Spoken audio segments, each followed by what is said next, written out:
Hello everyone, welcome back to Educasm. मेरा नाम है अर्पित एंड गाइस, अगर आप एक ऐसी वीडियो ढूंढ रहे हैं जिसमें आपको एसिड बेसिस एंड सॉल्ट्स का कंप्लीट इन्फॉर्मेशन मिल जाए बिना कोई टाइम वेस्ट किए in a single go, then you are on the right place. Guys, हमारी ultimate one shot revision series में हम चैप्टर 1 आपके लिए ऑलरेडी लेके आ चुके हैं। It is available on YouTube, है ना, केमिकल रिएक्शन एंड इक्वेशंस। आज हम बात करने वाले हैं हमारे साइंस के चैप्टर 2 की, which is acid bases and salts, है ना। तो गाइस, ये एक वन शॉट वीडियो है, इसमें मैं पूरा की पूरा चैप्टर कवर कर दूंगा, है ना, एक ही वीडियो में। तो गाइज, आप वीडियो को स्टार्टिंग से एंड तक देखिए and I can assure you कि आप अपने बोर्ड्स के और अपनी एनसीईआरटी के मैक्सिमम क्वेश्चन इजीली सॉल्व कर पाएंगे, है ना। ओके, तो गाइज पहले मैं आपको वीडियो के बारे में थोड़ा ब्रीफ कर देता हूँ। इस वीडियो को मैंने इन कुछ फॉलोइंग 5 पार्ट्स में डिवाइड कर लिया है, ठीक है। तो सबसे पहले हम देखने वाले हैं गाइज इंट्रोडक्शन की, यार एसिड बेसिस क्या होते हैं। उसके बाद हम बात करेंगे इंडिकेटर्स के बारे में, जैसे आपने लिटमस के बारे में सुना होगा, लिटमस पेपर, है ना। ऐसे ही कई सारे इंडिकेटर्स होते हैं जो कलर चेंज शो करते हैं, तो उनके बारे में बात करेंगे। फिर गाइज हम देखेंगे एसिड एंड बेसिस की मैक्सिमम रिएक्शन, जैसे मेटल के साथ क्या रिएक्शन होती है, मेटल कार्बोनेट्स के साथ एसिड कैसे रिएक्ट करता है, ठीक है, मेटल ऑक्साइड के साथ कैसे एसिड रिएक्ट करता है। तो ये जितनी भी रिएक्शन है हम इस सेगमेंट में देखेंगे। उसके बाद फिर हमारे पास आएगा गाइस पीएच। अब देखिए, समझिए, आपको पता चल गया एसिड बेस क्या है, आपको ये भी पता चल गया कि उसको पहचानना कैसे है, आपने उसकी रिएक्शन भी देख ली, बट आप ये कैसे पता लगाएंगे कि कौन सा एसिड ज़्यादा पावरफुल है, ठीक है, कौन सा बेस ज़्यादा पावरफुल है। तो बेसिकली उसकी पावर को जानने के लिए हमारे पास एक टर्म आता है, that is pH, which stands for potence of hydrogen या और पावर ऑफ हाइड्रोजन, ठीक है। तो पीएच के बारे में हम बात करेंगे इस सेगमेंट में, ठीक है गाइस। उसके बाद हमारे पास लास्ट सेगमेंट आता है एसिड बेसिस एंड सॉल्ट्स। तो लास्ट में हम बात करेंगे गाइस सॉल्ट्स के बारे में। तो हमारे पास लगभग 5-6 टाइप के सॉल्ट्स हैं, उनके बारे में हम डिटेल में बात करेंगे। जैसे हमारा कॉमन सॉल्ट है, NaCl है, ठीक है, वॉशिंग सोडा, बेकिंग सोडा। इनमें बच्चों को डिफरेंस नहीं पता होता है ना, वॉशिंग सोडा, बेकिंग पाउडर, क्या डिफरेंस है इनमें, तो सब कुछ बारीकी से हम लोग जान लेंगे, ठीक है। तो गाइस, ये मैंने नीचे टाइम स्टैम्प्स भी दे रखे हैं, आप चाहें तो स्पेसिफिक पोर्शन पे स्किप कर सकते हैं, बट मैं रिकमेंड करूंगा आपको यार कि यार पूरा वीडियो, हो सकता है 5-10 मिनट आपके ज़्यादा लगें, बट आप स्टार्टिंग से देखना चालू करो एंड आप एंड तक देखो। उससे प्रॉफिट ये होगा कि एक कनेक्टिविटी बिल्ड हो जाएगी पूरे चैप्टर में, ठीक है। एक एक लिंक आप कनेक्ट कर पाएंगे कि अच्छा इससे ये आता है, इससे ये आता है। एंड बोर्ड्स में गाइस कई सारे ऐसे क्वेश्चंस आते हैं जिनमें आपको अननोन वेरिएबल्स दिए रहते हैं कि आपको पहचानना है, अगर ये इसके साथ रिएक्ट करता है तो ये लिबरेट हो रहा है, तो आपको बताना है कि बताओ वो क्या था, ठीक है। तो बीच बीच में हर सेक्शन में मैं आपको कुछ प्रो टिप देने वाला हूँ, ठीक है, जिससे आप ऐसे क्वेश्चन ईजिली सॉल्व कर पाएंगे, ठीक है। आपको हिंट पकड़ना होगा, वो मैं आपको इनके बीच में सिखाऊंगा, है ना। तो गाइस, स्टार्ट करना है अपना video acid bases and salts के ऊपर। तो गाइस, एसिड एंड बेसिस क्या होते हैं, इनके बारे में थोड़ी सी चर्चा करते हैं। पहले मैं आपको एक बहुत अच्छा एग्जांपल देता हूँ। एक बार क्या हुआ, मैं एक ग्राउंड में क्रिकेट खेल रहा था, ठीक है। वहाँ पे एक मधुमक्खी आई और उसने मुझे हाथ पे डंक मार दिया, ठीक है। तो मेरा हाथ ना एकदम फूल गया, it was paining a lot. तो मेरा दोस्त आया, वो बोलता है कि यार पे चाबी दे, चाबी दे। तो मैंने कहा यार मुझे मधुमक्खी ने डंक मारा है और तेरे को चाबी चाहिए, ठीक है। उसने कहा दे तो सही। तो ही टुक माई कीज, उसने उसको पानी डाल के थोड़ा सा एक पत्थर पे घिसा और जो भी उसका सोल्यूशन बना उसको लेके मेरे हाथ पे लगा दिया। एंड यार आई वॉज एस्टॉनिश्ड कि यार उससे मुझे रिलीफ मिल गया, ठीक है। मेरा जो दर्द था वो काफ़ी, एकदम तो कम नहीं बट काफ़ी कम हो गया था।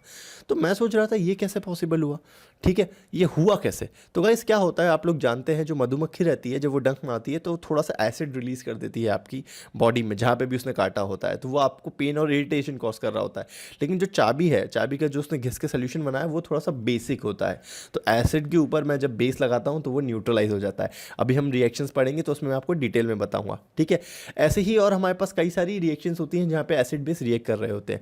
और हम क्या जानते हैं एसिड के बारे में, आपने जैसे नींबू खाया होगा, तो नींबू कैसा होता है गाइस, खट्टा होता है टेस्ट में, ठीक है। तो नींबू एसिडिक होता है। तो मैं बोल सकता हूँ कि एसिड्स आर सोर इन टेस्ट, ठीक है, सोर इन टेस्ट, ओके। और वहीं पे बेस की बात करूँ तो बेस के बारे में क्या बोल सकता हूँ, आप लोग नहाते होंगे तो कई बार नहाते हुए साबुन गया आपके मुंह में, ठीक है। तो कैसा उसका टेस्ट होता है, कड़वा सा, कसैला सा, ठीक है। तो गाइस, जो वहीं पे जो बेस होते हैं वो बिटर होते हैं, bitter in taste, okay guys. दूसरी बात, बेसिस कैसे होते हैं, साबुन कैसे होता है, स्लिपरी, है ना, है ना, स्लिपरी होते हैं बेसिस, ठीक है। और क्या पता है आपको एसिड और बेसिस के बारे में, आपने लिटमस के बारे में सुना होगा गाइस। सर, जो लिटमस होता है ना, वो क्या होता है, अगर हम किसी एसिड को लिटमस के कांटेक्ट में लाते हैं तो जो ब्लू लिटमस होता है, ब्लू लिटमस रेड हो जाता है, ठीक है, लिटमस, है ना। और वहीं पे अगर हम बेस को लिटमस के कांटेक्ट में लाते हैं तो जो रेड लिटमस पेपर होता है उसको ये ब्लू में कन्वर्ट कर देता है, ठीक है, कौन, बेस। तो मैं बोल सकता हूँ acids turn blue litmus red and bases turn red litmus blue. ये सब आप लोग पढ़ चुके हैं, ठीक है। तो यार यहाँ पे एक कॉमन वर्ड आया विच इज लिटमस। तो अब सवाल उठता है, यहाँ पे भी मैं लिख देता हूँ लिटमस, है ना। तो गाइस सवाल उठता है कि यार ये लिटमस होता क्या है, व्हाट इज दिस लिटमस, ठीक है। तो इसी से हम आते हैं हमारी नेक्स्ट हेडिंग पे, विच इज़ इंडिकेटर्स। तो गाइस सब लोग हेडिंग डाल दीजिए, इंडिकेटर्स, ओके। और गाइस मैं आपको बता दूं, इस चैप्टर के सारे नोट्स आपको डिस्क्रिप्शन में मिल जाएंगे, बट फिर भी आप अपना कॉपी पेन लेके खुद की भी नोट्स बनाइए, ठीक है। क्रॉस चेक करने के लिए डिस्क्रिप्शन में लिंक अवेलेबल है पीडीएफ नोट्स का, ओके। तो गाइस बढ़ते हैं हमारी अगली हेडिंग पे, विच इज़ इंडिकेटर्स। तो इंडिकेटर क्या होता है, सिंपल सी चीज़ है। इंडिकेटर एक ऐसा सब्सटेंस होता है जो किसी एसिड या बेस के कॉन्टैक्ट आने पर अपना कलर बदल के एक चेंज शो करता है, ठीक है। तो हमको पता लग जाता है अगर कलर चेंज होता है कि हाँ ये चीज़ एसिडिक है या ये चीज़ बेसिक है, ठीक है। अब ऐसा क्यों होता है सर, क्यों वो कलर बदल पाते हैं, तो उसका रीज़न होता है गाइस पीएच। तो पीएच अभी हमारी अगली हेडिंग है, उसमें हम आपको डिटेल में बताएंगे कि पीएच क्या होता है, ठीक है। तो अब आप पूछ रहे होंगे कि यार सर कुछ बताइए ना इंडिकेटर्स के बारे में। तो देखो एक मैं बहुत कॉमन एग्जांपल आपको देता हूँ। कई बार ऐसा होता है कि हम कोई करी वगैरह खा रहे होते हैं या फिर कुछ ऐसी चीज़ें खा रहे होते हैं जिसमें हल्दी डली हुई होती है, ठीक है। कोई दाल खा रहे होते हैं तो वो जनरली हमारे कपड़ों पर गिर जाती है। तो कपड़ों पर गिरने के बाद कभी आप नोटिस करना, जब हम उसको धोने के लिए जाते हैं तो वो जो पीले कलर का दाग होता है ना, वो हल्का सा ऑरेंज और रेड, है ना, रेडिश ऑरेंज कलर का हो जाता है। तो ऐसा क्यों होता है गाइस, क्योंकि जो हल्दी टर्मरिक है वो भी एक इंडिकेटर होती है, वो एक नेचुरल इंडिकेटर होती है, ठीक है। तो वो एक बेस, अब हमने कपड़े धोए, है ना, तो हमने क्या डाला, सोप डाला उस पर, ठीक है, सर्फ वगैरह, सर्फ एक्सेल कुछ भी डाला, तो बेसिकली वो एक बेसिक इंग्रेडिएंट है, ठीक है। तो बेसिक कंटेंट हमने उसके ऊपर डाला तो उसने कलर चेंज शो कर दिया, क्योंकि वो एक इंडिकेटर है। तो इंडिकेटर्स गाइस ऐसे ही कलर चेंज शो करते हैं। तो मैं लिख सकता हूँ यहाँ पे definition of indicators, indicators are substances क्या, which whose color changes, है ना, whose color changes due to change in pH,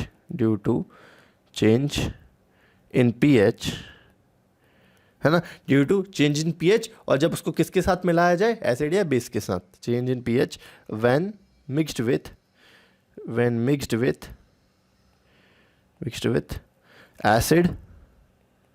acid और बेस, ठीक है गाइस, एसिड और बेस। तो ये हो गई इंडिकेटर्स की डेफिनेशन। अब जो इंडिकेटर्स होते हैं गाइस वो दो टाइप के होते हैं। एक तो होते हैं नेचुरल इंडिकेटर्स, जैसे कि हल्दी हो गई, ठीक है। और दूसरे क्या होते हैं सर, अननेचुरल नहीं बोलते, उनको सिंथेटिक बोलते हैं ना। तो गाइस इसका जो डिवीजन है वो कुछ ऐसा है। एक होते हैं हमारे पास नेचुरल इंडिकेटर्स एंड अगले वाले हमारे पास होते हैं गाइस सिंथेटिक इंडिकेटर्स, है ना, सिंथेटिक, ठीक है, सिंथेटिक। नेचुरल का आप एग्जाम्पल क्या क्या ले सकते हो गाइस, नेचुरल के एग्जाम्पल में हमारे पास एक तो हो गया क्या, टर्मरिक यानी कि आपकी हल्दी, और दूसरा होता है गाइस लिटमस, ठीक है। जो लिटमस पेपर आता है ना, आपने देखा होगा, स्कूल में भी बताया होगा आपको, कुछ ऐसा दिखता है, तो वो लिटमस पेपर भी नेचुरल इंडिकेटर है। दूसरा सिंथेटिक के गाइस एग्जाम्पल होते हैं हमारे पास, ठीक है। आपने फिनोफ्थैलिन का नाम सुना होगा, एक फिनोफ्थैलिन इंडिकेटर होता है, ठीक है। उसमें जब आप टाइट्रेशन करेंगे क्लास 11-12 में जब वो कराया जाता है तब ये काम में आपको लाया जाएगा, ठीक है। तो फिनोल्फथैलिन,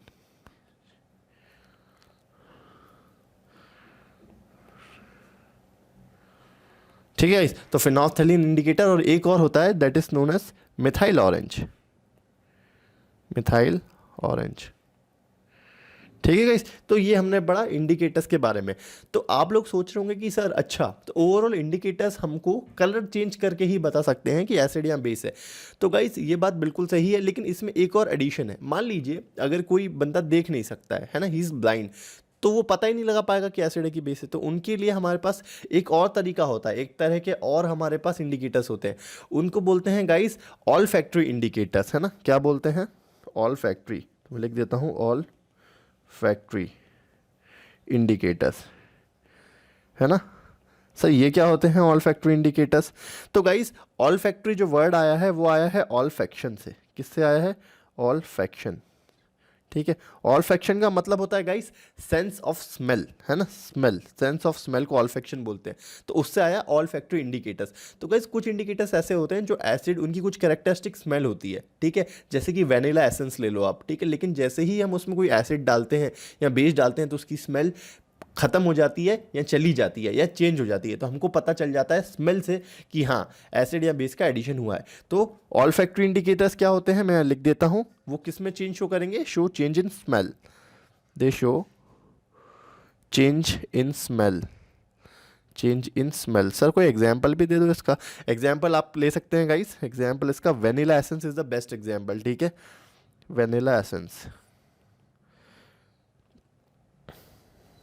ठीक है। इसमें क्या होता है गाइस, अगर आप कोई बेस डालते हो, अगर आप इसमें कोई बेस डालते हो जैसे कि NaOH, सोडियम हाइड्रोक्साइड, ठीक है, तो आपकी जो स्मेल होती है ना वो बंद हो जाती है ना, कोई स्मेल आपकी नहीं आती है, ठीक है। लेकिन वहीं पे आप अगर इसमें एक एसिड डालते हो, ठीक है, विच इज़ HCl, ठीक है, तो उसकी स्मेल फिर भी आती रहती है, ठीक है। तो अगर इसकी स्मेल आ रही है कुछ ऐड करने पे तो आप समझ सकते हैं वहाँ पे एसिड है, और अगर उसकी स्मेल चली गई है, ठीक है, जो बेस अगर होते हैं वो क्या करते हैं, वेनिला एसेंस की स्मेल को डिस्ट्रॉय कर देते हैं, तो स्मेल आनी बंद हो जाती है। तो आप आइडेंटिफाई कर सकते हैं ओके कि इसमें बेस ऐड हुआ है। तो मैंने आपको बताया गाइस इंडिकेटर्स क्या होते हैं, है ना, नेचुरल, सिंथेटिक, फिर हमने बात करी एक स्पेशल टाइप ऑफ इंडिकेटर्स जो कि होते हैं ऑल फैक्ट्री इंडिकेटर्स, ठीक है।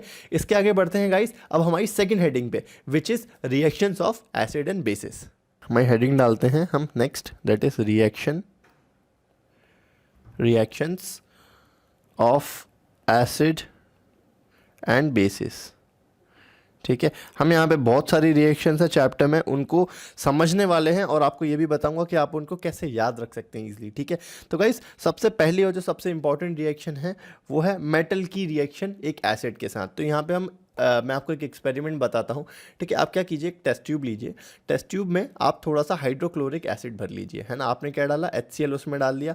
अब HCl में आप क्या कीजिए, जिंक जो होता है हमारे पास, उसके टुकड़े, उसके ग्रैन्यूल्स, जैसे ही मैं उस टेस्ट ट्यूब के अंदर डालता हूँ और उसको थोड़ा सा स्टर करता हूँ तो मुझे दिखता है गाइस उसमें से गैस निकल रही होती है कुछ इस टाइप से, है ना, कुछ गैस निकल रही होती है। और जैसे ही मैं एक बर्निंग लाइटर या एक बर्निंग मैस्टिक उसके पास लाता हूँ तो ऐसा साउंड आता है, ठीक है, कैसा, पॉप साउंड ऐसा, ठीक है। तो एक पॉप साउंड से वो एकदम से फ्लेम बुझ जाती है, ठीक है। तो गाइज ये हुआ क्या, इसको हम थोड़ा सा समझते हैं। मैंने क्या किया, मैं आपको रिएक्शन लिख के बताता हूँ तो आप बेटर समझ पाओगे। मैंने गाइज यहाँ पे लिया HCl, ठीक है, हाइड्रोक्लोरिक एसिड। तो यहाँ पे मैंने लिया गाइज HCl, उसके साथ मैंने क्या डाला, जिंक, ठीक है। इनकी फर्दर जब रिएक्शन हुई, है ना, तो क्या मुझे मिला गाइस, यहाँ पे मुझे थोड़ा सा समझना पड़ेगा, मुझे मिलता है जिंक क्लोराइड ZnCl2 प्लस। अब एक गैस लिबरेट हुई। तो गाइस हमेशा यहाँ पे वो प्रो टिप आपके काम आने वाली है, कभी भी अगर आपको बोला जाए कि एक गैस लिबरेट हो रही है और उसको जलाने पे पॉप साउंड आ रहा है तो आपको समझ जाना है वो कौन सी गैस है, हाइड्रोजन गैस है। तो यहाँ पे निकली गाइस H2 गैस। समझ में आया आप लोग को? इसको मैं थोड़ा सा शिफ्ट कर लेता हूँ उधर, ओके। तो गाइस H2 गैस आपकी यहाँ पे निकल गई। ये रिएक्शन बैलेंस नहीं है, बैलेंसिंग के बारे में हमने पढ़ा था, आपको याद होगा। देखिए बहुत ही सिंपल सा फंडा होता है, जितने एटम्स LHS पे हैं ना, तो गाइस आप ऐसे रिएक्शन को बैलेंस कर सकते हैं ना, हमारा वो वाला वीडियो चेक कर सकते हैं। तो गाइस यहाँ पे बैलेंस करने के लिए मैं यहाँ 2 लगा देता हूँ और ये हमारी रिएक्शन बैलेंस हो गई, ठीक है। H2 यहाँ पे गैशियस फॉर्म में बाहर निकल गया, ठीक है। तो ओवरऑल यहाँ पे क्या हुआ गाइस, H2 निकलता है हमारे पास जब भी एक एसिड के साथ मेटल रिएक्ट करता है तो, ठीक है। मैं आपको बेस के साथ भी रिएक्ट करवा के बता देता हूँ। तो बेस हम ले लेते हैं NaOH। NaOH is what, sodium hydroxide, ठीक है, सोडियम हाइड्रोक्साइड होता है। इसमें मैंने जब जिंक डाला तो मुझे क्या मिला गाइस, यहाँ पे मैं रिएक्ट कराता हूँ तो मुझे यहाँ पे अलग ही चीज़ मिलती है, Na2ZnO2। ये क्या है सर, इसको बोलते हैं सोडियम जिंकेट। क्या बोलते हैं, सोडियम जिंकेट, ZINCATE, ठीक है, जिंकेट। अगेन प्लस क्या मिलेगा आपको, इसमें भी हाइड्रोजन गैस आपको मिलती है, ठीक है। तो ये हाइड्रोजन गैस निकल जाती है, ठीक है। और इसको भी आप जलाओगे तो कैसा साउंड आएगा, पॉप साउंड। तो यहाँ पे मैं प्रो टिप लिख देता हूँ आपके लिए, प्रो टिप, ठीक है। H2 gas Burns with a pop sound, ठीक है, पॉप साउंड, ठीक है। ये आपको हिंट है, एग्जाम में ये बोलेगा तो समझ जाना H2 की बात कर रहा है, ओके। तो गाइज इसका हम जर्नलाइज कर लेते हैं इस रिएक्शन को। तो मैं क्या बोल सकता हूँ, अगर मैं किसी एसिड को लेता हूँ और उसमें कोई मेटल डालता हूँ, ठीक है, मैंने किसी एसिड को लिया उसमें मेटल डाला तो क्या बना उसका, बेसिकली हमें यहाँ पे मिला ZnCl2 और यहाँ पे मिला हमको सोडियम जिंकेट। तो मैं बोल सकता हूँ ये सॉल्ट बना एक टाइप का, ठीक है, सॉल्ट बना। और साथ में मिला क्या, H2 गैस। तो यहाँ लिख देता हूँ मैं, तो बनता है gives out salt plus hydrogen gas, ठीक है गाइस। तो ये मैंने इसको जर्नलाइज कर दिया आप लोगों के लिए, इसको आपको याद रखना है, ओके गाइस। तो ये हमारा हो गया पहली वाली रिएक्शन। हम बढ़ते हैं हमारी अगली रिएक्शन के तरफ गाइस। तो ये किसकी रिएक्शन थी, नंबर 1 एसिड एंड मेटल की, ठीक है। अब बढ़ते हैं नंबर 2 रिएक्शन पे, ठीक है। अब गाइस एसिड एंड मेटल की रिएक्शन तो हम लोग देख चुके हैं। अब हमारे पास आ रही है guys metal carbonate and acids, metal carbonate, carbonate and acid. ठीक है, तो सबसे पहले मैं आपको कुछ चीज़ें बताने वाला हूँ। देखो कार्बोनेट, ये आप लोग बच्चे सोचते हैं सर हमको याद कैसे रहेंगे ये सब, तो समझो कार्बोनेट, सल्फेट, इन सब के बारे में हमें पता होना चाहिए। जो CO3 हमारे पास होता है, यहाँ मैं लिख देता हूँ। कार्बोनेट मतलब क्या होता है गाइस, CO3 2 माइनस जो आयन, माइनस जो आयन होता है इसको बोलते हैं कार्बोनेट आयन। ठीक है, इसको क्या बोलते हैं हम, कार्बोनेट, कार्बोनेट आयन। ठीक है, वहीं पे हमारे पास जो SO4 2 माइनस होता है इसको क्या बोलते हैं, सल्फेट। ठीक है, सल्फेट। ठीक है, इसको बोलते हैं CO3 2 minus is carbonate, SO4 2 minus is sulphate. ठीक है, सल्फेट आयन बोल सकता हूँ मैं इसको। ठीक है, तो गाइस इनको आप याद रखना, CO3 2 minus is carbonate, SO4 2 minus is sulphate. ठीक है, तो अगर मैं बोल रहा हूँ मेटल कार्बोनेट तो आपको समझ जाना है कार्बोनेट का मतलब क्या है। कार्बोनेट का भी मैंने बताया, CO3 2 माइनस इस कार्बोनेट, है ना। और मेटल आप कोई भी ले लो। ठीक है, तो मेटल फॉर एग्जांपल मैं यहाँ पे वापस से सोडियम ले लेता हूँ। तो मैंने यहाँ पे मेटल ले लिया एक सोडियम। ठीक है, अब आपको पता है 9th क्लास में आपने पढ़ा था सोडियम की जो वैलेंसी होती है, एक सोडियम एक इलेक्ट्रॉन दे सकता है। ठीक है, और एक कार्बोनेट को पर कितने इलेक्ट्रॉन चाहिए, 2 इलेक्ट्रॉन चाहिए होते हैं, है ना। तो हम क्या करेंगे, कितने हमारे पास सोडियम लगेगा कि एक कार्बोनेट को सेटिस्फाई कर पाए। एक कार्बोनेट को 2 इलेक्ट्रॉन चाहिए, एक सोडियम एक दे सकता है, तो हम 2 सोडियम लेके आएंगे। जैसे एक एक दोनों दे दे और कार्बोनेट को हमारे 2 मिल जाए, तो हम यहाँ पे क्या लाते हैं, 2 सोडियम लाते हैं, तो वो दोनों मिलके एक एक इलेक्ट्रॉन्स को दे देते हैं। तो CO3 की वैलेंसी भी सेटिस्फाई हो जाती है और Na भी सेटिस्फाई हो जाते हैं। तो हमारे पास फॉर्मूला क्या बनता है इनका गाइस, देखो मैं आपको बताता हूँ। फॉर्मूला बनता है Na2CO3, समझ में आया गाइस। ठीक है, लेकिन वहीं पे अगर आप मैग्नीशियम यहाँ पे लोगे ना तो मैग्नीशियम Mg2CO3 नहीं बनेगा, वहाँ पे बनता है फॉर्मूला MgCO3। ठीक है, अब इसका रीज़न क्या होता है, समझो बात को। मैग्नीशियम जो हमारा सोडियम है वो 1 इलेक्ट्रॉन दे सकता है, बट जो हमारा मैग्नीशियम है वो हमारा 2 इलेक्ट्रॉन दे सकता है। तो CO3 को 2 चाहिए थे और मैग्नीशियम ने अकेले नहीं 2 दे दिए, तो 2 मैग्नीशियम क्यों आएंगे भाई, समझ गए आप लोग बात। तो Na2 होगा पर Mg में Mg1 ही होगा, समझ गए, Na2CO3 पर MgCO3, ये कन्फ्यूजन होता है बच्चों को।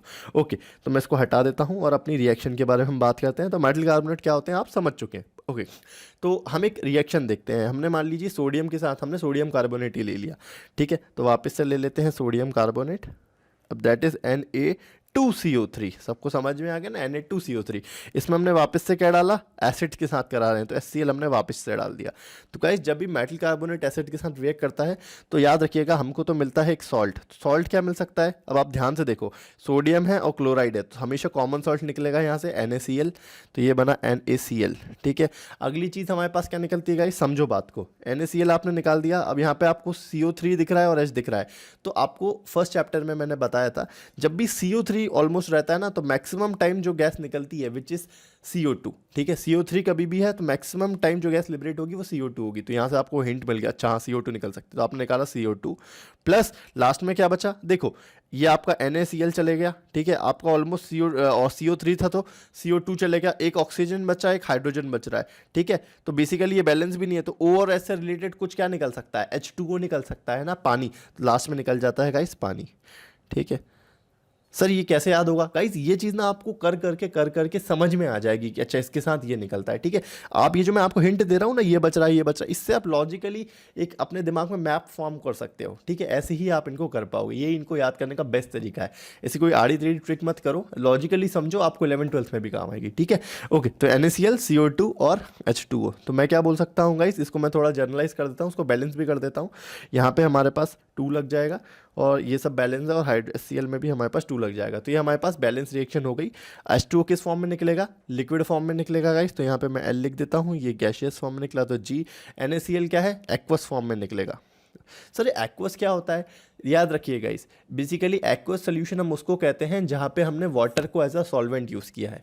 ठीक है, मतलब NaCl है और NaCl एक्वस का क्या मतलब है कि उसमें water as a solvent use किया गया है। हमेशा याद रखना, एक्वस उसको बोलते हैं जहाँ पे वाटर को एज अ सॉल्वेंट यूज़ किया जाए। ओके, ठीक है, यहाँ पे क्या है, Na2CO3 ये सॉलिड फॉर्म में था और HCl हमारा एक्वस फॉर्म में था, मतलब HCl के साथ पानी भी था एज अ सॉल्वेंट, है ना। सॉल्वेंट मतलब जिसमें घोला जाए चीज़ को। ओके, तो ये हमारे पास एक रिएक्शन हो गई। ठीक है, तो इसको मैं आपके लिए फिर से जर्नलाइज कर देता हूँ। ठीक है, कि अगर मैं मेटल कार्बोनेट कोई भी लेता हूँ, ठीक है, अगर मैं क्या लेता हूँ, कोई भी metal carbonate, metal carbonate bonnet, और उसके साथ किसकी रिएक्शन कराता हूँ, किसी एसिड की, तो मुझे क्या मिलता है, जैसे यहाँ पे मुझे मिला सोडियम क्लोराइड, है ना, विच इज़ अ सॉल्ट, तो मुझे मिलता है सॉल्ट प्लस आपने देखा CO2 गैस, है ना, carbon dioxide, carbon dioxide plus मुझे क्या मिलता है, मुझे मिलता है पानी, ठीक है, प्लस वाटर।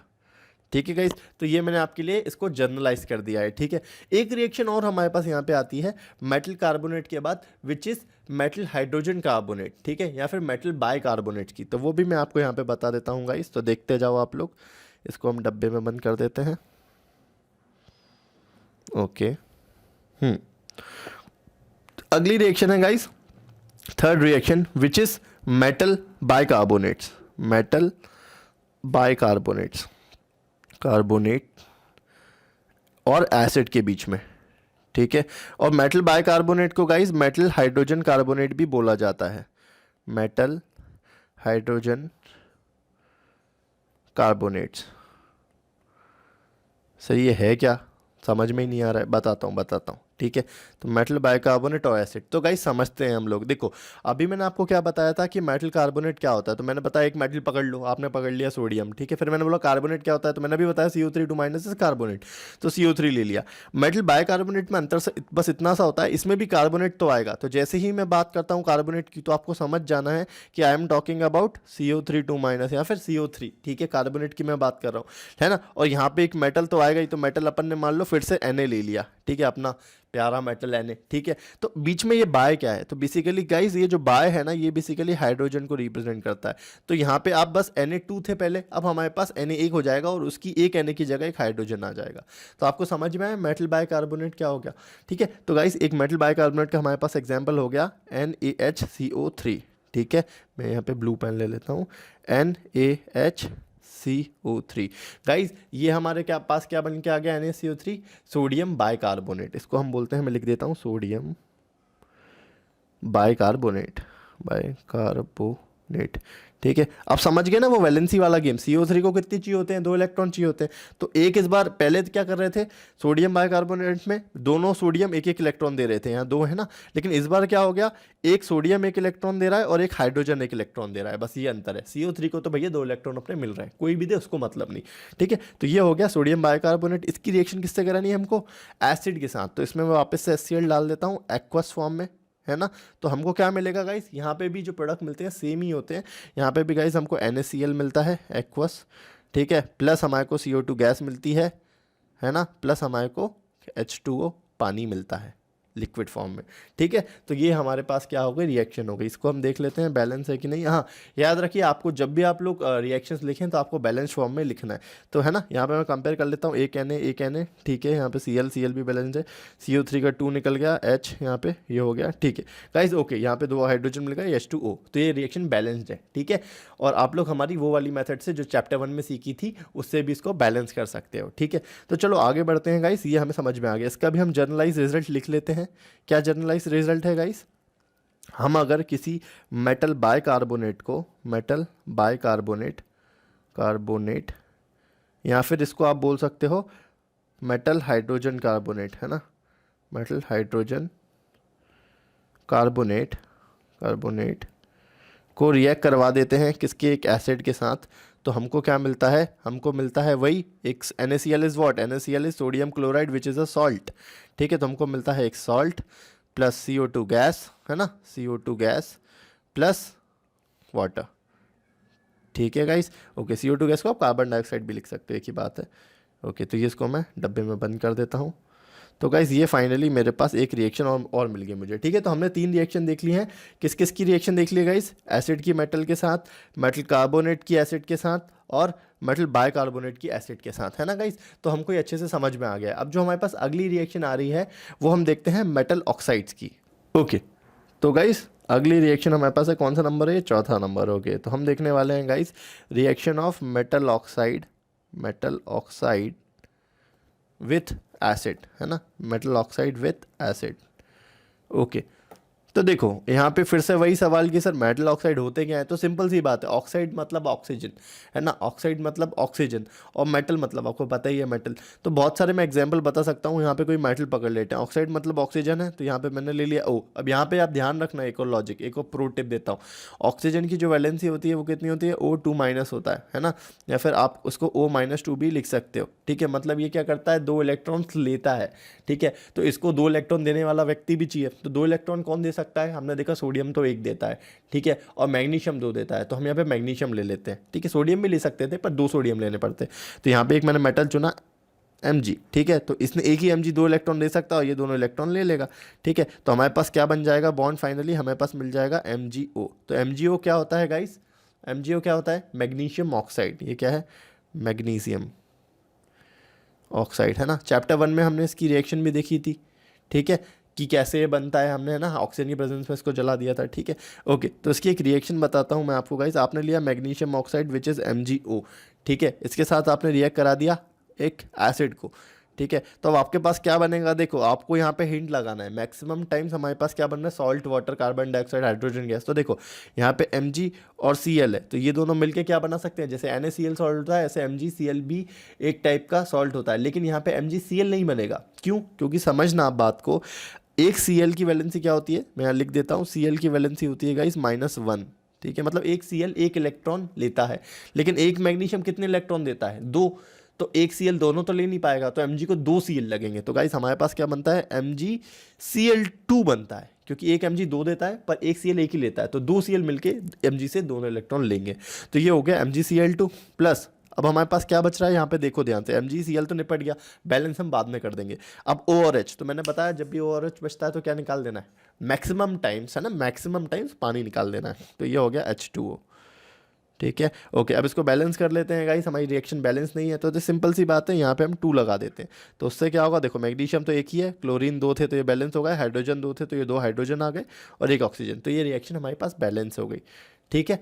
ओके, तो ये हमारा लिक्विड फॉर्म में निकल गया। ये हमारा क्या बना, मैग्नीशियम क्लोराइड। ये मैंने लिख देता हूँ, मैग्नीशियम क्लोराइड, ठीक है। कैसी, मैंने मैग्नीशियम क्लोराइड यहाँ लिख दिया। तो इसको मैं अगर जर्नलाइज फॉर्म में लिखूँ तो मैं क्या बोल सकता हूँ, ये मैंने क्या लिया था, एक ये था, एक मेरे पास मैग्नीशियम ऑक्साइड है ना, मैग्नीशियम ऑक्साइड। तो बेसिकली ये एक मेटल ऑक्साइड है, तो मैं बोल सकता हूँ अगर मैं किसी मेटल ऑक्साइड को लेता हूँ, ठीक है, और उसके साथ एक एसिड डाल देता हूँ, तो मुझे क्या मिलता है, मुझे मिलता है एक सॉल्ट, है ना। Magnesium chloride is a salt plus पानी प्लस वाटर। तो guys metal oxide on reaction with acids gives out salt plus water, ठीक है। आई होप आप लोग अच्छे से इसको याद कर पा रहे होंगे। इसको भी डब्बे में बंद कर देते हैं हम, ओके, ठीक है गाइस। तो ये हमारे पास एक और रिएक्शन कंप्लीट हो गई। फिफ्थ रिएक्शन जो हमारे पास आ रही है वो बहुत ज़्यादा इंपॉर्टेंट है। फिफ्थ रिएक्शन बेसिकली वो रिएक्शन है हमारे पास एसिड बेस रिएक्शन, ठीक है, एसिड बेस रिएक्शन, ठीक है, ओके। इसी रिएक्शन को गाइस हम न्यूट्रलाइजेशन रिएक्शन भी बोलते हैं, न्यूट्रलाइजेशन, ठीक है, रिएक्शन। तो न्यूट्रलाइजेशन का मतलब क्या होता है गाइस, दोनों मिलके एक दूसरे को कैंसिल आउट कर देते हैं ऑलमोस्ट, ठीक है, उसको बोलते हैं न्यूट्रलाइजेशन रिएक्शन। तो एक एसिड लेंगे, एक बेस लेंगे, रिएक्ट करवाते हैं, देखते हैं क्या बनता है, ठीक है। तो कौन सा एसिड लूँ, अभी तक हम जो लेते आ रहे हैं वही ले लेता हूँ, NaOH, ठीक है। अच्छा सॉरी, NaOH तो क्या है, बेस है, एसिड बोला मैंने, तो HCl ले लेता हूँ। तो HCl क्या होता है, हाइड्रोक्लोरिक एसिड। तो ये एक्वस फॉर्म में ले लिया। एक्वस मतलब फिर से बताता हूँ, where water is use as a solvent, उसको एक्वस बोलते हैं, ठीक है, प्लस NaOH, इसको भी एक्वस फॉर्म में ले लेते हैं, ठीक है भैया। ये क्या करेगा, अब जब भी एक मेटल जब भी एक एसिड और बेस रिएक्ट करता है तो आपको पता है दोनों अपने इफेक्ट को, एक दूसरे के इफेक्ट को नलीफाई कर देते हैं। तो बेसिकली हमारे पास मिलता है गाइस सॉल्ट। तो यहाँ पे हमारे पास बनेगा क्या, देखो H, यहाँ पे बताता हूँ मैं आपको, HCl और NaOH। तो आपको Na और Cl दिखे तो हमेशा क्या निकाल देना है, सॉल्ट निकाल देना है, बताया आपको, ठीक है। तो आपने पहले तो प्यार से सॉल्ट निकाल दिया, NaCl, सोडियम क्लोराइड, कॉमन या फिर टेबल सॉल्ट भी बोलते हैं इसको, ठीक है। फिर आपने क्या किया, यहाँ पे आपको दिखा, ये तो चले गए, अब बचा OH और H। तो भाई OH और H क्लियर दिख रहा है क्या निकलने वाला है, दो हाइड्रोजन एक ऑक्सीजन, पानी निकाल दो, ठीक है। तो ये निकला H2। अब कुछ बच्चे बोलेंगे सर आपने तो O और H देखने पे बोला था पानी निकाल दो। हाँ भाई, O और H, और अगर दिख ही रहा है ना क्लियर जब H2O निकल रहा है तो निकालेंगे, ठीक है। Okay guys, good.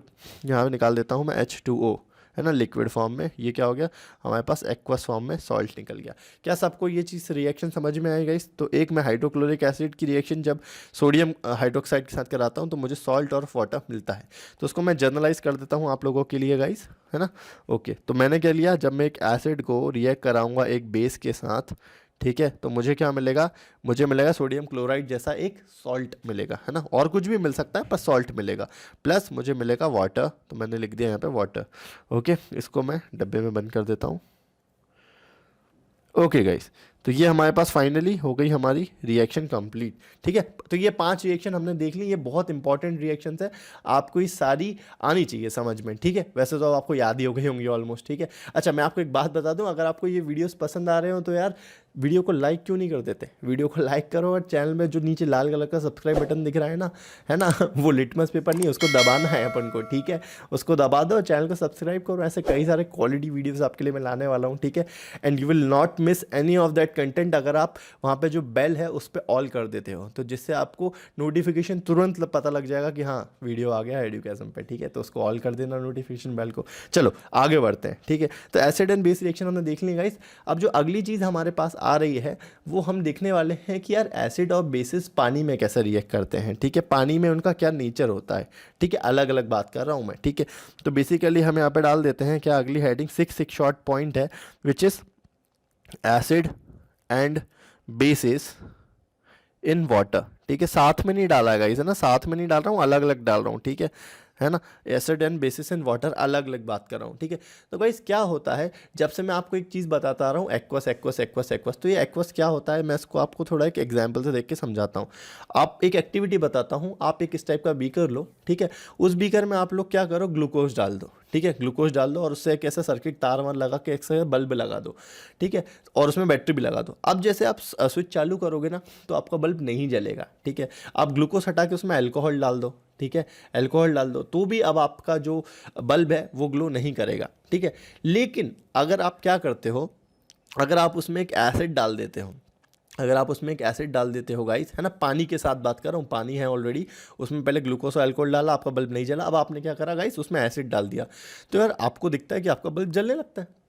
ठीक है, वहीं पे आपने मान लीजिए कोई बेस डाल दिया जैसे कि NaOH, तो सेम चीज़ होती है, हमारा बल्ब फिर से जलने लगता है।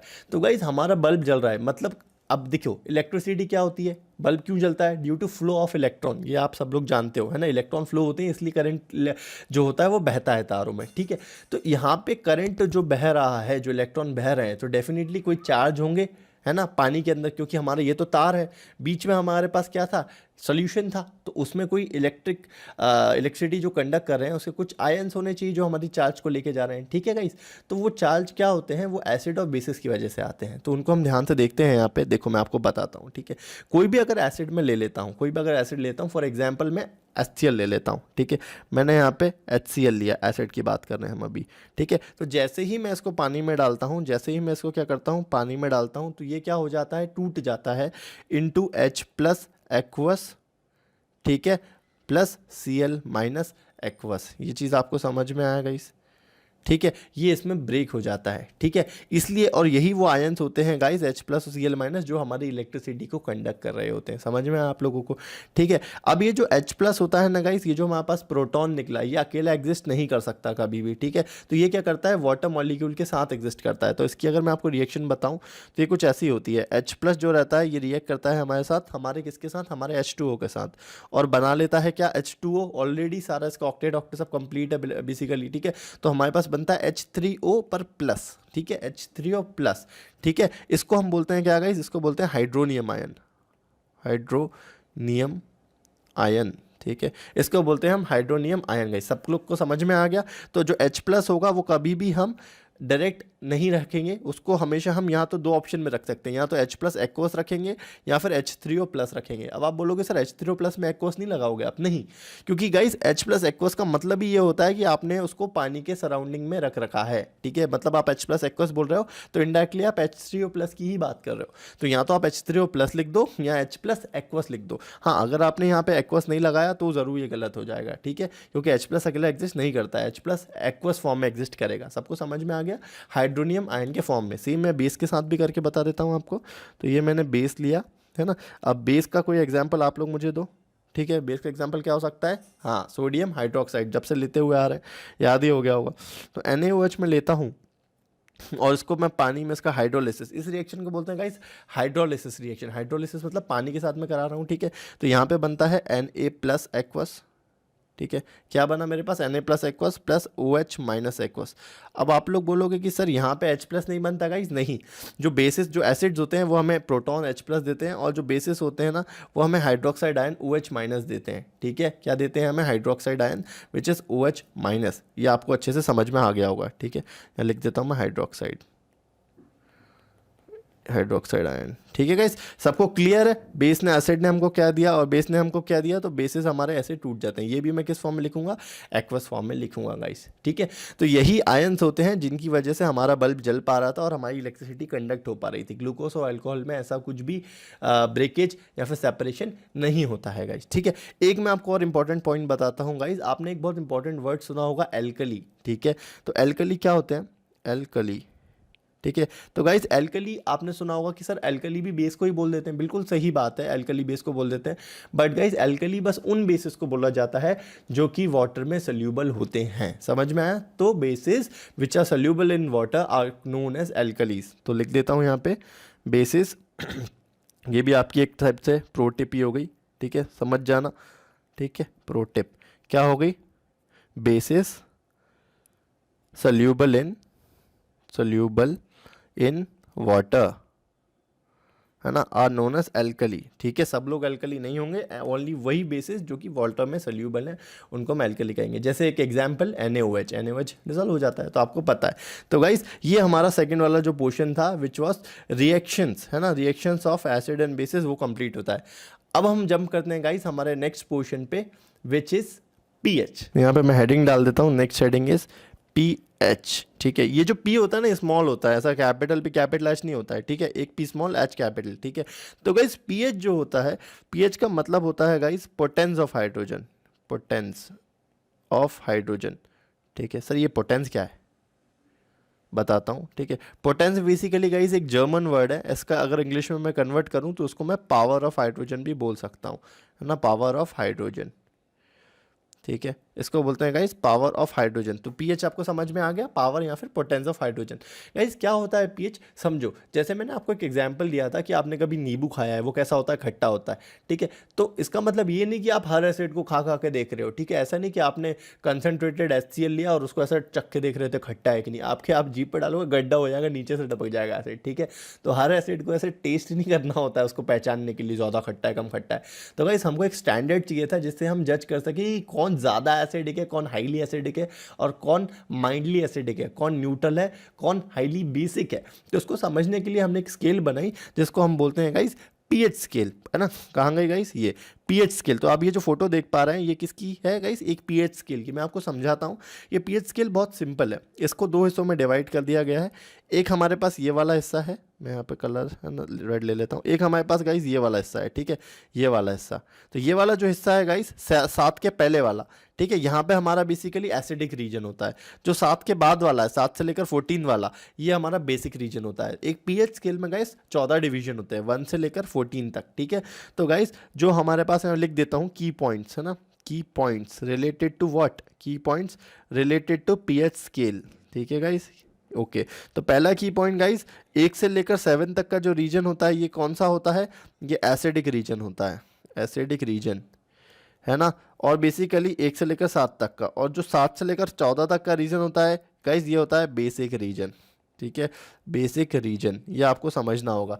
सर तो 7 तो दोनों में आ गया, ये क्या लफड़ा है, तो समझो बात को। मैं बात कर रहा हूँ गाइस 1 से 7 के बीच के रीजन की, ठीक है, और 7 से 14 मतलब 7 से 14 के बीच के रीजन की। ठीक है, अब क्या होता है, जैसे ही मैं 7 के और लेफ्ट में जाता हूँ, 6 पे, 5 पे, 4 पे, 3 पे, 2 पे, 1 पे, तो गाइस मेरा जो एसिडिक कैरेक्टर है वो बहुत ज़्यादा बढ़ता जाता है। ठीक है, जैसे हमारा जो लेमन है वो लगभग कहीं पे यहाँ पे 5 पे, 4 और 5 के बीच में रह करता है। नींबू है तो उसका जो पीएच होता है वो लगभग 4.55 समथिंग होता है, किसका, लेमन का। लेकिन वहीं पे मैं चला जाता हूँ अगर concentrated hydrochloric acid, concentrated H2SO4, तो वो लगभग पीएच 1 से 2 के बीच में उसका आ जाता है। ठीक है, तो जितना मैं लेफ्ट साइड पे जाऊँगा उतना ज़्यादा मैं स्ट्रॉन्ग एसिड को लेके आ रहा हूँ। तो स्ट्रॉन्ग एसिड कहाँ लाई करेगा, 1 से 3 के बीच में। अगर कोई 4 से 6 के बीच में लाई कर रहा है तो वो क्या है गाइस, वो एक वीक एसिड है। ठीक है, तो यहाँ पे मैं लिख देता हूँ आपके लिए, एसिड के लिए क्या हो गया, बेसिकली 1 से 3 के बीच में क्या है, स्ट्रॉन्ग एसिड, स्ट्रॉन्ग एसिड। ठीक है, और 3 से 6 के बीच में वीक एसिड, वीक एसिड। ठीक है गाइस। ओके, वहीं पे अगर मैं बात करूं बेसिस की गाइस, तो बेसिस में क्या होता है, ये जो 7 के आगे वाला रीजन है, जितना आप राइट में जाते जाते हैं, ठीक है, उतना वो बेसिक कैरेक्टर बढ़ता जाता है। जैसे कि आप मान लीजिए कोई आपका सोप है, तो सोप लगभग लाया करता है 9-10 के समथिंग अराउंड, ठीक है, तो 9.5 ऐसा कुछ उसका पीएच है, ठीक है, तो वो क्या हो गया, बेसिक कैरेक्टर हो गया। लेकिन मान लो वहीं पे मैं ले लेता हूँ सोडियम हाइड्रोक्साइड, ठीक है, तो वो आपका कहाँ पे आ जाता है, 12-13 के समथिंग उसका पीएच आ जाता है, तो वो स्ट्रांगली बेसिक है ना, स्ट्रांगली बेसिक है, स्ट्रांगली एल्कलाइन भी कई बार बोल दिया जाता है। तो यहाँ पे बेसिक रीजन का मैं ऐसा ब्रेकेज आपको बता देता हूँ क्या, कि अगर आपका बेसिकली 8 से लेकर 10 तक के बीच में है, तो वो क्या है गाइस, वीक बेस है, वीक बेस, ठीक है। और वहीं पे अगर आपका पीएच आपका आ रहा है 11 से लेकर 14 के बीच में, तो वो क्या है गाइस, स्ट्रॉन्ग बेस है, स्ट्रॉन्ग बेस, है ना। या फिर स्ट्रॉन्ग बेस को गाइस हाईली अल्कलाइन भी बोल सकते हो आप, हाईली अल्कलाइन। अल्कली क्या होते हैं, जो पानी में बेसेस मिक्स हो जाते हैं उनको अल्कली बोलते हैं, ठीक है। तो स्ट्रॉन्ग बेस भी आप उनको बोल सकते हो। सर आप पूछोगे कि सर ये 7 तो कहीं पे बोला ही नहीं, गाइस बिल्कुल सही बोला, बात कर लेते हैं 7 की। तो एक और रीजन होता है जिसको बोलते हैं न्यूट्रल, न्यूट्रल रीजन, ठीक है, तो उसको हम क्या बोलते हैं guys, neutral pH and region, उसको बोलते हैं गाइस 7। तो अगर 7 हमारे पास आ जाता है, ये वाला बेचारा, इसको हम बोलते हैं क्या गाइस, इसको बोलते हैं हम न्यूट्रल रीजन है, ठीक है। 7 न्यूट्रल होता है। तो जो हमारा डिस्टिल वाटर होता है, डिस्टिल वाटर, टैप वाटर या रेन वाटर की बात नहीं कर रहा हूँ, ठीक है, जो डिस्टिल वाटर होता है उसका पीएच लगभग क्लोज टू 7 होता है। आप लोग को समझ में आ गया गाइस। तो ये तो हमने बात की पीएच की, ठीक है। सर अब पीएच का एप्लीकेशन क्या है, पीएच कहाँ काम आता है, तो गाइस अब हम बात करते हैं एप्लीकेशन ऑफ पीएच की, है ना। एप्लीकेशंस की बात कर लेते हैं इसकी, इसको वाइट पेन से लिखता हूँ मैं, एप्लीकेशंस। ओके, तो गाइस पीएच हमारी रोज़ाना की ज़िंदगी में बहुत ज़्यादा काम आता है। आपको पता है हमारी जो ह्यूमन बॉडी है, हमारी जो ह्यूमन बॉडी है, ठीक है, उसका जो पीएच होता है ना गाइज, वो लगभग 7 से 7.8 तक होता है। इसके ऊपर नीचे हमारी बॉडी अच्छे से फंक्शन कर ही नहीं सकती, ठीक है। दूसरी जो चीज़ है हमारे पास, आपने एसिड रेन के बारे में सुना होगा, एसिड रेन के बारे में सुना है। जब भी एसिड रेन होती है तो हमारी जो फसल होती है वो ख़राब हो जाती है, साथ ही साथ वो एसिड रेन खेतों में गिरती है, फिर जाते जाते ग्राउंड वाटर बेड में जाती है, ठीक है, और जो वाटर स्ट्रीम्स होती हैं उनमें ऐड हो जाती है। तो उससे क्या होता है, वहाँ की जो एक्वाटिक लाइफ होती है वो भी बहुत ज़्यादा इफेक्ट होती है। ज़्यादा एसिडिक पानी में मछलियाँ, जिंदा जो एक्वाटिक लाइफ है वो जीवित नहीं रह सकती, ठीक है। तो एसिड रेन किसको बोलते हैं, जब भी पीएच एसिड का, पीएच ऑफ रेन जब भी गाइस किससे कम हो जाता है, 5.6 से, 5.6 पीएच से कम हो जाता है, तो उसको हम बोलते हैं एसिडिक रेन, है ना, या फिर एसिड रेन। तो देखो कहाँ पे लाई कर रहा है, ये 5 है, तो ये 5.6 करीब यहाँ होगा, तो इसके पीछे ये वाला पूरा रीजन है, यहाँ पर अगर पीएच लाई करता है तो वो एसिड रेन होती है। एसिड रेन का रीज़न क्या है, वो ज्योग्राफी में पढ़ रखा है आपने, फैक्ट्रीज वगैरह एनवायरनमेंट में ऐड कर रहे हैं पॉल्यूटेंट, जिसकी वजह से एसिडिक हो जाती है रेन, ठीक है। तो उसके बारे में हम अभी बात नहीं कर रहे हैं। तो अगले जो चीज़ होती है गाइस, वो होती है सेल्फ डिफेंस के लिए भी काफ़ी यूज़ किया जाता है पीएच का, है ना, सेल्फ डिफेंस। अब आप बोलोगे सर हमने तो कभी यूज़ नहीं किया, ठीक है। सेल्फ डिफेंस का मेरा मतलब क्या है गाइस, सेल्फ डिफेंस जानवरों के द्वारा, ठीक है। I am talking about animals, ठीक है। तो एनिमल्स क्या करते हैं, जैसे मैंने आपको बताया कि मैं क्रिकेट खेल रहा था, है ना, तो वहीं पे एक मधुमक्खी थी, तो मैं ऐसे ऐसे उसको कर रहा था, तो उसने सेल्फ डिफेंस में मुझे आके काट लिया।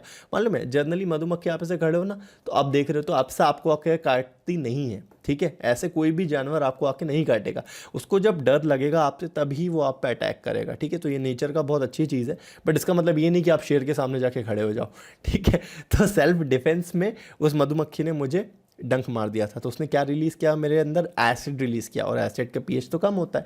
तो guys it is used for self defence by animals, self defence by animals, ठीक है, एनिमल्स। अब आप बोलोगे सर बी एनिमल थोड़ी है, बी तो इंसेक्ट है, हाँ तो मान लो अब इतना उसमें मत जाओ, ठीक है। और कई बार ना प्लांट्स के द्वारा भी ये किया जाता है ना, प्लांट्स, हमारे पास कुछ प्लांट्स होते हैं जिनके ऊपर छोटे छोटे से ना ऐसे कांटे टाइप के स्ट्रक्चर होता है, हम जैसे उनको छूते हैं तो वो एसिड रिलीज कर देते हैं हमारी उंगली में, तो हमारा हाथ पेन करने लगता है। तो ये भी उनका एक प्रोटेक्टिव फीचर है ना, डिफेंसिव फीचर है, जिससे कोई इनको एक्सप्लॉइट ना कर सके।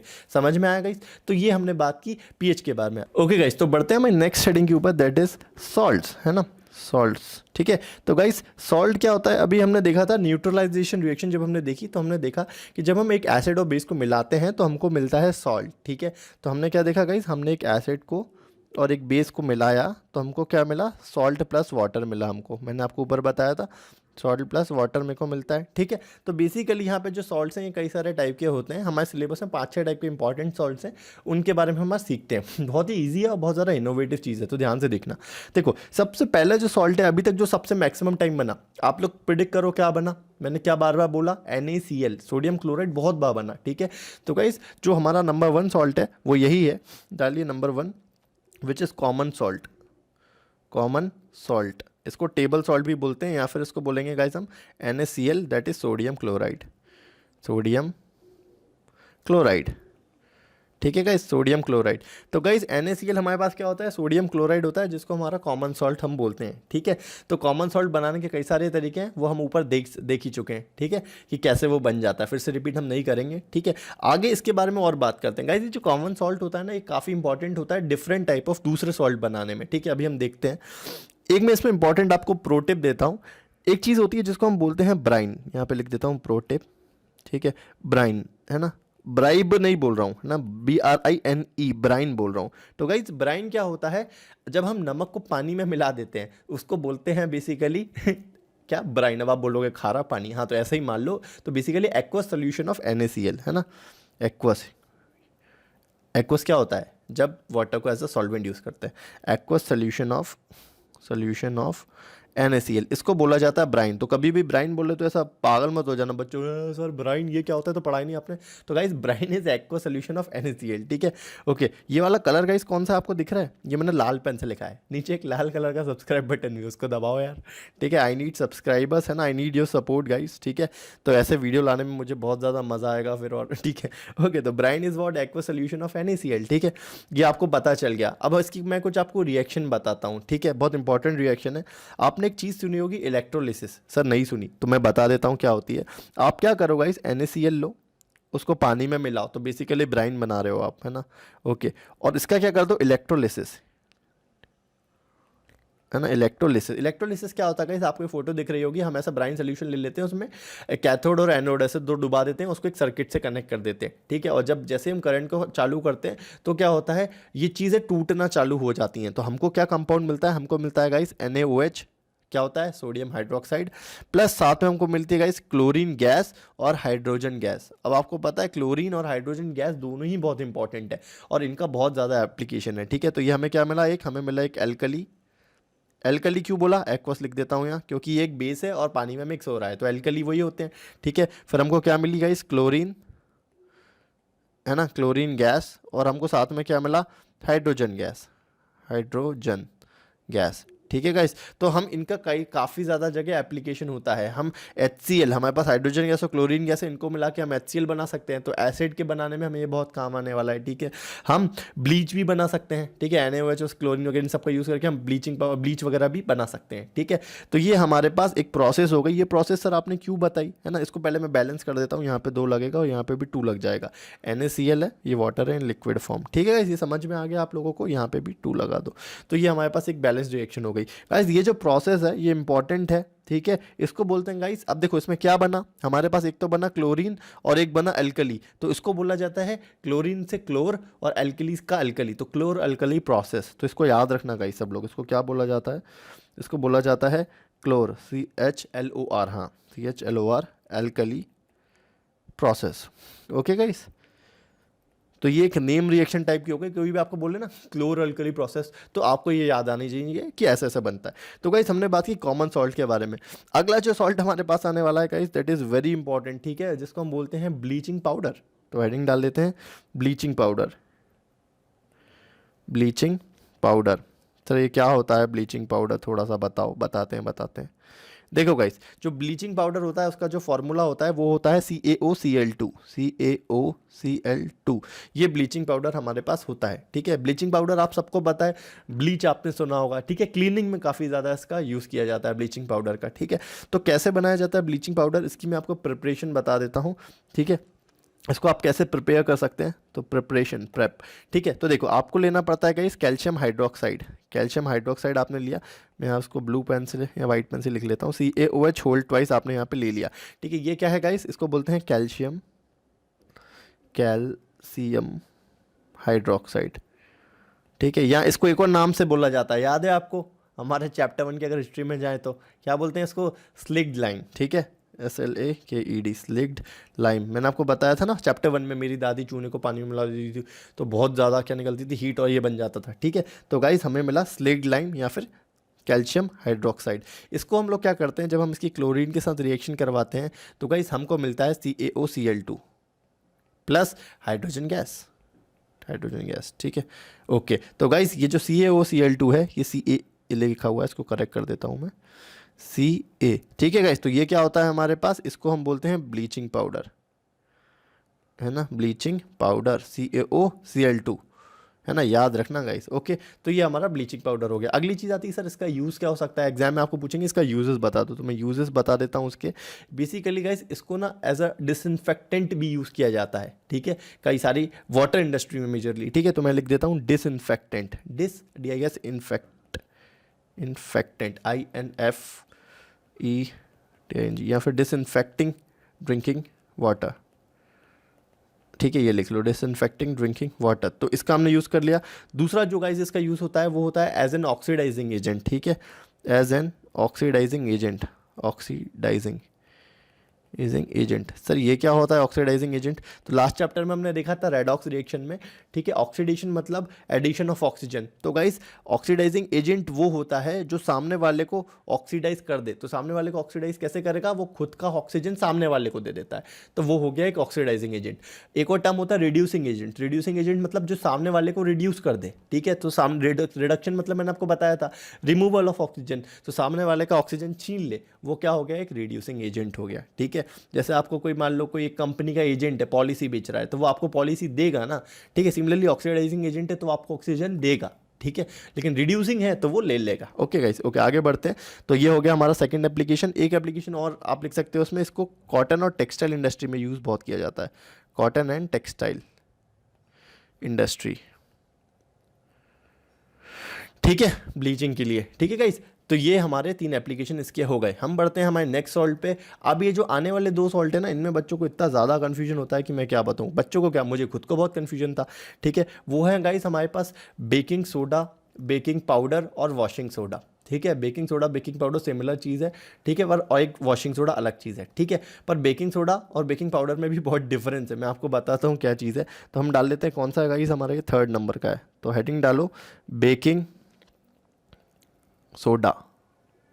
ठीक है, ये हमारे पास क्या है, बेकिंग सोडा। तो गाइस बेकिंग सोडा जो होता है वो होता है NaHCO3। ठीक है, सर ये तो सुना सुना लग रहा है। हाँ, तो अभी बताया था ना, इसको बोलते हैं गाइस सोडियम हाइड्रोजन कार्बोनेट। इसको क्या बोलते हैं, सोडियम या फिर हाइड्रोजन कार्बोनेट या फिर सोडियम बाइकार्बोनेट, हाइड्रोजन कार्बोनेट। ठीक है, सोडियम हाइड्रोजन कार्बोनेट इसको हम लोग बोलते हैं, ये आपको पता चल गया। तो गाइज इसको क्या बोलते हैं, बेकिंग सोडा। ठीक है, अब आपने सुना होगा एक बेकिंग पाउडर भी होता है। तो गाइज मेन डिफरेंस ये होता है, बेकिंग सोडा जो होता है ना, हम जैसे पकोड़े वगैरह बनाते हैं तो उसको क्रिस्पी करने के लिए जो यूज़ किया जाता है वो बेकिंग सोडा यूज़ किया जाता है। लेकिन बेकिंग पाउडर क्या होता है, baking powder guys baking soda में थोड़ा सा हम एसिड, जो एडिबल एसिड्स होते हैं जैसे टार्टरिक एसिड, उसको मिला देते हैं, तो उसके कॉम्बिनेशन को, बेकिंग सोडा और एसिड के कॉम्बिनेशन को हम क्या बोलते हैं, बेकिंग पाउडर बोलते हैं। समझ में आया, बेकिंग पाउडर का हम यूज़ करते हैं केक्स वगैरह में। अभी आपको मैं रिएक्शन बताता हूँ तो समझ में आएगा क्यों यूज़ करते हैं। देखो, तो बेकिंग सोडा हम लोग सबसे पहले देखते हैं कि बना कैसे सकते हैं। तो इसकी सिंपल सी रिएक्शन है, आप NaCl लो, है ना, आप क्या लो गाइस, NaCl, एक सेकेंड, हाँ आपने लिया NaCl। ठीक है, सोडियम क्लोराइड, इसमें आपने डाला पानी, कार्बन डाइऑक्साइड गैस और NH3 अमोनिया। ठीक है, तो आपको जो गाइस मिलता है वो मिलता है आपको NH4Cl।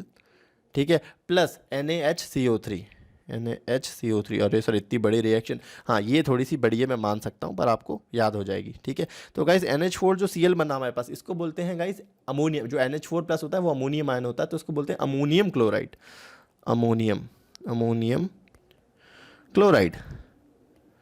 ठीक है, और जो NaHCO3 गाइस हमारे पास होता है, इसके तो आपको पता ही है, सोडियम, है ना, हाइड्रोजन कार्बोनेट। ठीक है, H कार्बोनेट मत लिखना, पूरा हाइड्रोजन लिख के आना आप लोग। ठीक है, ओके, और इसी को हम लोग क्या बोल देते हैं प्यार से, baking soda, baking soda. Okay guys, इसको हम बोल देते हैं बेकिंग सोडा। ओके, तो ये हमारे पास रिएक्शन हो गई जिससे आप इसका प्रिपरेशन इजीली कर सकते हैं। ठीक है, तो ये तो हुई बेकिंग सोडा की बात। इसके यूजेस के बारे में बात कर लेते हैं। तो यूज़ तो मैंने आपको बता ही दिया है, वैसे फिर से बता देता हूँ। तो इसके यूजेस क्या होते हैं गाइस, मैंने आपको बताया क्रिस्पी पकौड़ा है ना, used in making crispy, CRISPY, crispy यही होती है ना, हाँ, पकौड़ास, PAKORAS, पकौड़ास। ठीक है, दूसरा जो यूज़ होता है गाइस, इसका यूज़ होता है बेकिंग सोडा का बेकिंग पाउडर में, मैन्युफैक्चरिंग बेकिंग पाउडर, है ना, बेकिंग पाउडर। अब गाइस कैसे से बेकिंग पाउडर बना सकते हैं मैं आपको बताता हूँ। ठीक है, देखो सिंपल सी बात है, बेकिंग पाउडर हम यहाँ पे हेडिंग डाल लेते हैं, बेकिंग सोडा के बाद बेकिंग पाउडर। देखो मैंने आपको क्या बोला, बेकिंग सोडा प्लस थोड़ा सा एसिड। तो बेकिंग सोडा क्या होता है गाइस, आपको पता चली गया है, NaHCO3। ठीक है, इसमें मैं क्या डाल देता हूँ, थोड़ा सा एसिड। तो एसिड क्या लिबरेट करते हैं, H+ आयन, मैंने आपको अभी बताया। ठीक है, तो ये H+ इससे रिएक्ट करके क्या बना लेता है guys, CO2 gas plus H2O, CO2 gas. ठीक है, plus H2O plus sodium salt of respective acid. ठीक है, सोडियम सॉल्ट बनता है हमारे पास, सॉल्ट ऑफ दैट एसिड। ठीक है गाइस, ओके। तो यहाँ पे मेन जो हमारे पास समझने वाली चीज़ है ना, यहाँ पे आप इतने इसमें कन्फ्यूजन में मत पड़ो। आप तो सीधा ये देखो कि आपने बेकिंग सोडा को एसिड मिलाया है ना, ये एसिड कौन सा हो सकता है, टार्ट्रिक एसिड हो सकता है। तो मैं यहाँ पे लिख देता हूँ, या जो एसिड हो सकता है ये tartaric acid, TARTARIC, tartaric acid. ठीक है, एडिबल एसिड। ठीक है, तो फिर आपको क्या मिलता है, CO2 गैस। तो बेसिकली गाइस आपको पता है केक्स में इसको मिलाया जाता है, तो केक क्या होता है, फ्लफी हो जाता है, फूल जाता है, क्योंकि CO2 गैस रिलीज हो रही होती है। केक हो गए, ब्रेड हो गए, ये सब फूल जाते हैं ना, आपने देखा होगा फ्लफी होते हैं बहुत, इसी रीज़न की वजह से गाइस ये फ्लफी होते हैं। ठीक है, तो इसके यूजेस मैं आपको बता देता हूँ, यूजेस। ओके, तो बेकिंग पाउडर का क्या क्या यूज़ हो गया हमारे पास, एक तो हमने उसको क्या देखा कि यूज्ड इन केक्स। ठीक है, और इसका एक और इम्पॉर्टेंट यूज़ होता है गाइज, इसको हम सोडा एसिड जो फायर एक्सटिंग्विशर होते हैं उसमें भी यूज़ करते हैं। तो ये लिख देता हूँ, सोडा एसिड फायर एक्सटिंग्विशर,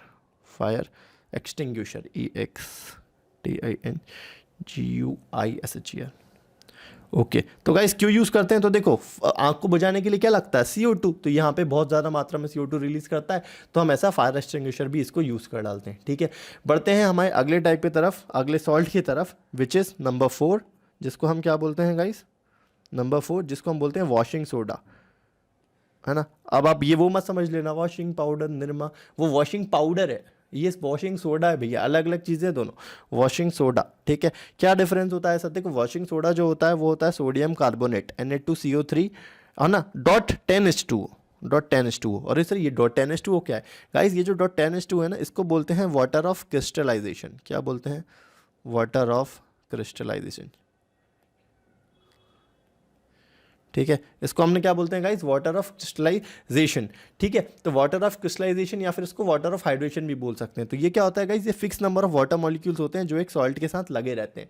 ठीक है, जो एक सॉल्ट के साथ लगे रहते हैं। एक और एग्जांपल दे सकता हूँ, जैसे कैल्शियम सल्फेट CaSO4.5H2O। तो जो 5H2O है वहाँ पे वो वाटर ऑफ हाइड्रेशन है। समझ गए गाइस। अब एक और चीज़ आने वाली है, प्लास्टर ऑफ पेरिस, तो उसमें भी आपको ये चीज़ देखने को मिलेगी, क्या, वाटर ऑफ क्रिस्टलाइजेशन। तो देखो गाइस, वॉशिंग सोडा क्या होता है, ये क्लीनिंग में बहुत यूज़ होता है। वॉशिंग पाउडर क्या होता है, डिटर्जेंट होता है एक टाइप का, उसमें कई सारी और भी चीज़ें मिक्स की जाती हैं जो कि क्लीनिंग में बेटर सपोर्ट कर सकती हैं हमारा। ठीक है गाइस, तो अभी हम बात किसकी कर रहे हैं, वॉशिंग पाउडर की नहीं, वॉशिंग सोडा की बात कर रहे हैं। हमारे पास वॉशिंग सोडा ही है सिलेबस में। ठीक है, तो वॉशिंग सोडा आपको पता चल गया क्या होता है, Na2CO3.10H2O।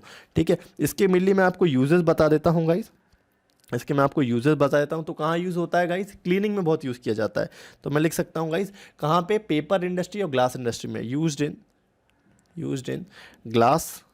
ठीक है, और कौन सी इंडस्ट्री मैंने आपको बताई, glass and paper industry, paper. और सोप इंडस्ट्री भी लिख सकते हो आप, सोप इंडस्ट्रीज।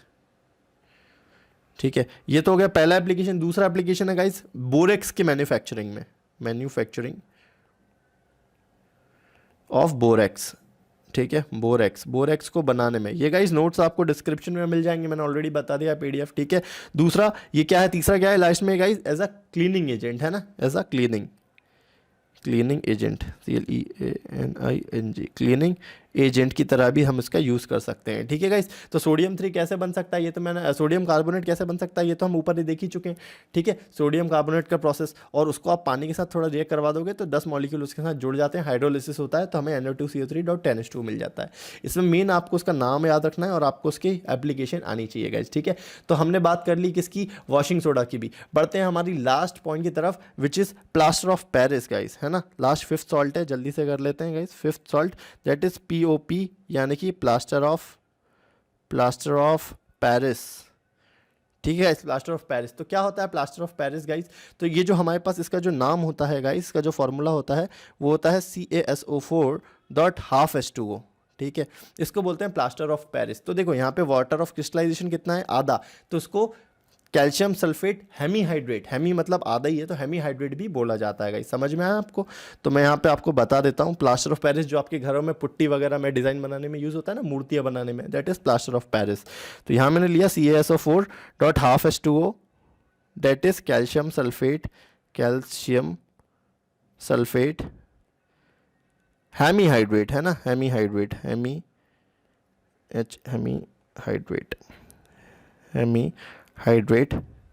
ठीक है, और इसको आप POP भी बोल सकते हो, प्लास्टर ऑफ पेरिस। ठीक है, ये होता है आपका POP। आपको पता है जैसे इसमें पानी मिलाते हो तो एकदम सॉलिड हो जाता है। तो क्यों हो जाता है, आपने जैसे ही पानी मिलाया तो मैंने माना इसमें आधा मॉलिक्यूल था, 1.5 मॉलिक्यूल और मैंने इसमें पानी डाल दिया।